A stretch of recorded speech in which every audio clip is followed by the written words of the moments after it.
तो ये क्वेश्चन करते हैं, सनलाइट ऑफ इंटेंसिटी, सनलाइट की इंटेंसिटी दे रखी है ना, किलोवाट पर मीटर स्क्वायर में, is incident normally on a thin convex lens of focal length 20 centimetre. अच्छा, क्या ignore the energy loss of light due to the lens and assume that the lens aperture size is much smaller than its focal length। ठीक है, तो average intensity of light in kilowatt पर metre square at a distance 22 centimetre from the lens, है ना, वो पूछा है। Intensity अपने को निकालनी है इसमें किलोवाट पर metre square at a distance 22 centimetre, focal length 20 centimetre दे रखी है। तो एक डायग्राम बनाते हैं। तो ये डायग्राम बना लिया अपन ने, है ना। लेंस पे नॉर्मली जो है वो सनलाइट पड़ रही, ठीक है। अच्छा, इस लेंस की फोकल लेंथ जो है वो 20 सेंटीमीटर है ना। तो सनलाइट जो है वो इस 20 सेंटीमीटर वाले पॉइंट पे फोकस कर जाएगी, ठीक है।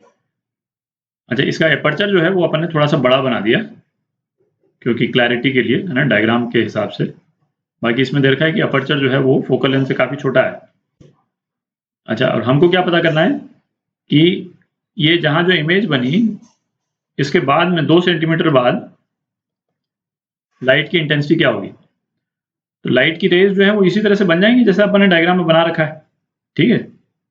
तो बेसिकली इस पोर्शन में यदि लेंस का एरिया जो है उसको यदि ए एल अपन बोल देते हैं, ठीक है। तो इस एल एरिया में जितनी सनलाइट पड़ रही है वो कॉन्सेंट्रेट होकर के अब रह गई किस पोर्शन में रह गई, ये इमेज वाले पोर्शन में रह गई, है ना। इस इमेज वाले पोर्शन का एरिया अपन ए आई बोल देते हैं, ठीक है।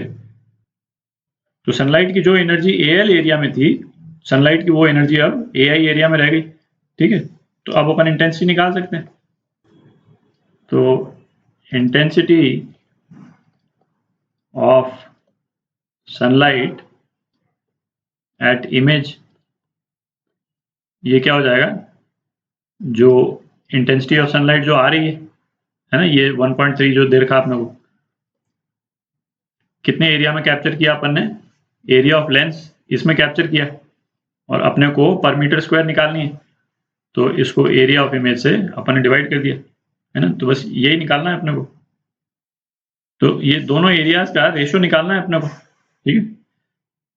तो यदि सपोज ये दो ट्राइंगल अपन ले लें, ए बी और सी, और दूसरा ट्राइंगल ले लें सी डी, और यहाँ पे एक पॉइंट ले लेते हैं ई, ठीक है।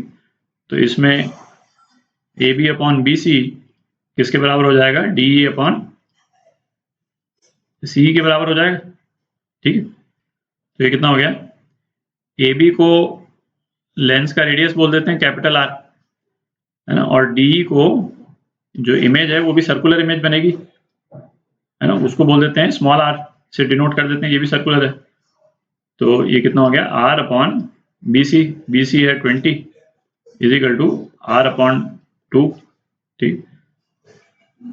तो आर कितना हो गया, 10 आर के बराबर हो गया, ठीक। तो ए एल अपॉन ए आई ये कितना हो गया, ये R square by R square के बराबर होगा। तो ये कितना हो जाएगा, 100 हो जाएगा, ठीक है। तो इसको अब अपन निकाल सकते हैं, है ना, यही निकाल लेते हैं। तो आई जो है अपने को 1.3 दे रखा है, और ए एल बाई ए आई 100 आ ही गया। तो ये कितना हो गया, 130 किलोवाट पर मीटर स्क्वायर। तो ये आपका आंसर है ना। इसको आई इमेज बोल देते हैं, आई इमेज, ये इतना हो गया, ये आपका आंसर।